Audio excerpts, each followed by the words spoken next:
Hi, Alan here, rvacrossamerica.net, and this post is going to be rvacrossamerica.net / late summer RV travel. Late summer RV travel. And that's exactly what I've been doing. It's been a little longer than I'd like in between our communications, but the weather has been so spectacular. It is October 1st as I'm recording this. I'm in Rangeley, Colorado, and there's a whole story behind that. But every day has been 80 or 85 degrees in the afternoon and about 40 degrees in the morning. For a while, when I was in Saratoga, there were a few mornings where it got down to near freezing and there was almost frost at Saratoga Lake. But nope, it warmed up and we're in a full-blown, I guess, Indian summer. I don't know what you want to call it, but the weather just hasn't turned yet. What it has done is created a spectacular fall color season, and I've got some video for you coming up in future posts that really is kind of neat and kind of special.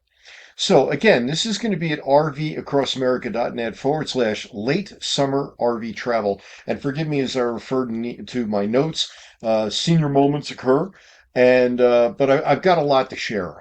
This has been a very eventful few weeks since my last post. My last post was about Clark Canyon, which was right after I broke camp in Anaconda after 10 months and hit the road. So now that I'm back on the road, to quote Jack Kerouac, who is, I've always been impressed with his book and his memoirs of travel, the hobo travel lifestyle. I don't think I'm a hobo because I think I'm like a luxury hobo, but hey, it's just a great travel style. I left Clark Canyon. Clark Canyon was a great place. In my post, you'll find a link back to that post where I detailed dry camping at Clark Canyon. It is definitely a place worth visiting, if for no other reason the dry camping is free. But when I left, I headed south into Idaho. It was nice to cross into a new state after several months. I went to Idaho Falls. It was a very brief trip to Idaho Falls, but it was an impactful trip. And I'll tell you about that in a minute. I then traveled on to Pinedale, spent some time with friends at their, I guess you'd call it a ranch in Boulder, Colorado. Boulder, Boulder, Wyoming. Sorry. Boy, is that a slip of the tongue. And then south to Rock Springs. Rock Springs was also impactful, some in good ways and some in not so good ways, and I'll tell you about that. And then on to Saratoga for a couple of weeks, where I left there yesterday. Saratoga, of course, is known for the hot springs and soaking, which I made a point to do every single morning at about 7 o'clock in the morning. I feel like I guess you'd call it an honorary local. I've been coming there for 8 years, and I spend 2 to 4 weeks a year there. So Saratoga is definitely one of my favorite spots. However, there's always something new to discover, and I'll tell you about that in a minute. And again, I detail a lot of this in greater detail on the post, and it's rvacrossamerica.net / late summer RV travel. You'll find a link to it if you're watching my YouTube or any other video down below. And again, if you're watching this video, please, it helps to grow the channel. Like, comment, subscribe, share, whatever you can do. It's free and it helps. Trying to get these reports out to more people so more people can share in this RV lifestyle. So obviously, in my travels, I've returned to some familiar places, but every time I go back, there's always something different. There's always something new. There's always something else that I'm experiencing or discovering that I didn't know all the last times I was there, which is what makes it really cool.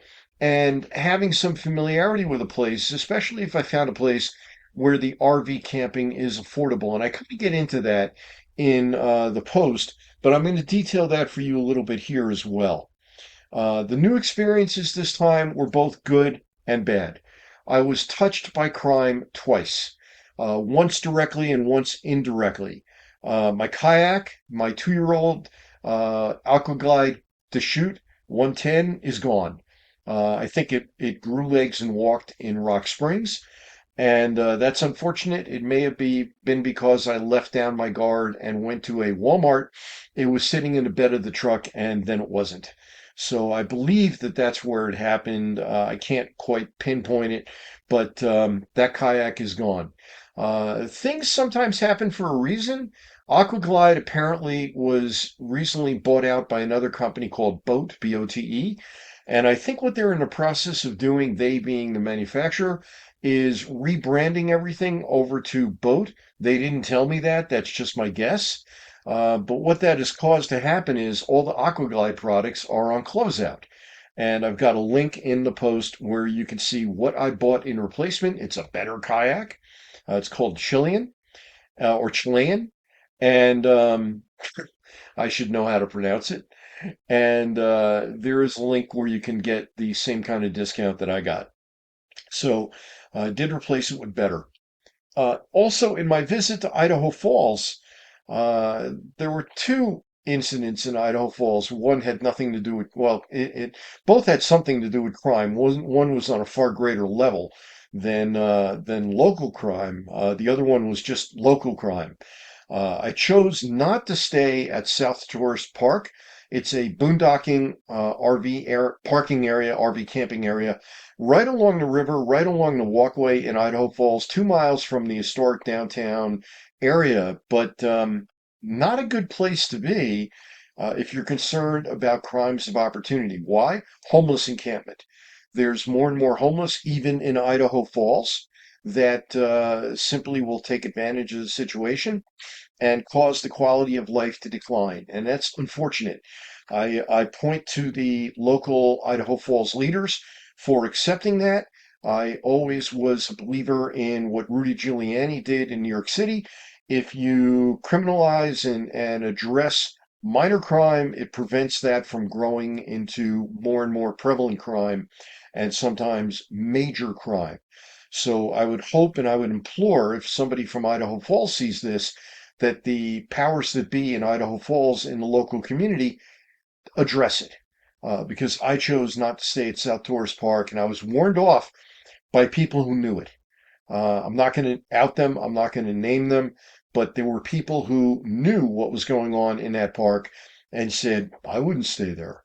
And of course, the other problem is that RV parks in general, this is not just limited to Idaho Falls, have grown in price to a price that's ridiculous. I mean, $8 a night or more for an overnight stay to me is unconscionable. I mean, I used to pay half that driving down I-95 and staying at motels on the way down to Florida. So for what RV parks are charging, at least on their nightly rate, not really something that's of interest to me. And I will dry camp or boondock or camp at limited facilities, RV parks, as much as I can in order to save that. And when I can't, I will negotiate with the RV park. I will call them up and say, "Hey, I'm looking for a week or two, and what are you able to offer?" That argument works out well if you're traveling off season. If you're in the middle of the high season, don't try to do it. And if you're dealing with a park like a state park or a national park or something like that, or a major corporate park, don't try to do that. You can only do it with small, private, individually owned parks. I know I've done it. So, in Idaho Falls, the other incident that occurred that's on a far greater level, you may have heard on a national level that the I'll leave the adjective out, but you can fill it in. The blank in Boise, the blank bureaucrats, politicians in Boise, came out and said to the farmers in East Idaho, you got to turn the water off. We need the water for something other than your crops and your ranch. And that's going to have an effect initially locally in the Intermountain West, and then it can expand very easily because these people feed the country, especially when it comes to cattle and meat, potatoes. That's not acceptable to turn to them and say, oh, we need the water for downstream. Um, the argument that they offered up was absurd and the locals are up in arms over it, and I don't believe it's over. So I would encourage you to look into this. I believe that the Idaho Falls water rights issue is ongoing, and you and I will be paying for it if we even can get the products and get the meat that these people produce.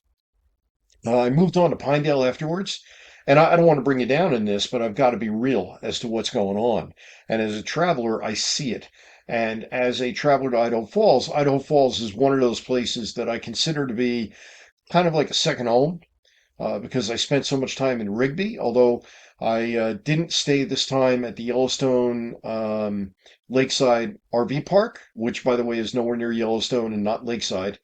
They have great rates for monthly, but their overnight rates are like everybody else. They're ridiculous. So hopefully, this economic downturn will bring them in line because I absolutely have seen fewer people on the road and fewer people staying at RV parks. I'm now in a place in Rangeley, Colorado, which is the town-owned RV park. It has electric and sewer at the site. Water is not far away, but I filled the water before I pulled the camper into its site. And it's $30 a night, including the electric and sewer and tax. And there's nobody here. There's one other camper here. And again, the weather is absolutely spectacular. Anyway, I'll get more into Rangeley because Rangeley has a couple of interesting places that I tried doing the research on some place called Kenny Reservoir and I couldn't find anything on it. So I'll tell you about it. That's coming up in a future post. That's not going to be today. And again, for this post, for the fill in the blanks and get all the information and get links and all that, go to rvcrossamerica.net/late summer RV travel. I went to Pinedale. Pinedale hasn't changed much. Stayed with friends over in Boulder, Wyoming. That's just 10 miles from Pinedale. The Pinedale Aquatic Center is great. Had a few days there, stayed about 4 nights, moved on. Rock Springs, that's where I was impacted by my kayak being stolen. But I also found a new rec center there, which is really nice, a really excellent rec center. It's called Family Recreation. It's on the west side of town, and definitely recommend checking that out. The senior rate is ridiculous, like 250 a day or something. Pool, steam room, hot tub, lazy river, all kinds of great stuff for recreation and good hours. From Rock Springs on to Saratoga, and one of the highlights in Saratoga, and again, this will be the subject of a future post, is Hog Park. Hog Park, I actually passed by like 13, 14 years ago, taking a run from, it was when I was camp hosting in Steamboat Lake. I saw that there was this gravel road that went up and over 10,000 feet to get into Wyoming. And I went to these places I had never heard of before called Saratoga and Encampment. And in fact, I remember going to a rodeo in Encampment. That was back in 2012, maybe 2013, more likely 2012, maybe even 2011. I don't remember. Um, Hog Park is a beautiful reservoir. Getting there is a little bit of an issue. I felt like I needed a dentist after driving up and down 550 this time. It is washboarded, badly washboarded. So believe me, I was very happy that I had an F350 running up and down that road because the truck handled it and the truck performed well. That's another reason that I like having a towable with a big truck that can go anywhere. The post and the video on that one will be coming up in the near future. Finally, Rangeley, Colorado. Um, Rangeley, Colorado, I'm in today and another couple of nights before I head back to another familiar place called Vernal. That's probably where the next post will be happening because I'll spend time trying to catch up on sharing with you what's going on. I want to give you a quick update on the RV industry itself, on sales, what's happening. Buyers are drying up. Sellers are having to drop prices. I know I've got several clients right now who I'm trying to sell campers for, and I will get people the most I can for a camper that you come to me to sell. I do a great job writing the ad. I do, I think, a pretty good job organizing the photos that you send me, and I also take the initial calls to separate, as I put it, the wheat from the chaff. So I make sure that I'm not sending you scammers, and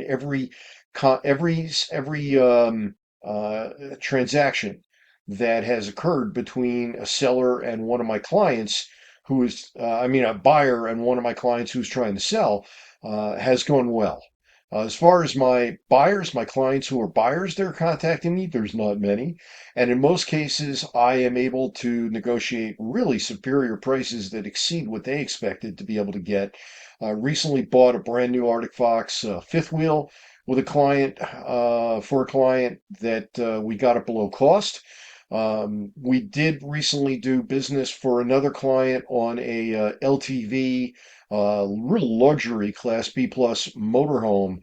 That was discounted, and that was actually a pretty good deal considering the other dealers wanted over MSRP. But there's a unique situation that exists with the leisure travel van Wonder series. It's a Ford Transit, and there's a great shortage of Ford Transits. So, frankly, my buyer was able to secure a unit that was ordered by another buyer who backed out, and the order was placed late in 2020. Yeah, you heard me right, 2020. So this is a unit that has been 4 years in waiting getting to the dealership. Dealer got it in, was not committed by any buyers, and was willing to deal a little bit on the unit, and we're getting him that right presently. Anyway, if you're interested in my concierge services, they're at rvcrossamerica.net/BUYSELL, or just call me at 307-269-2546.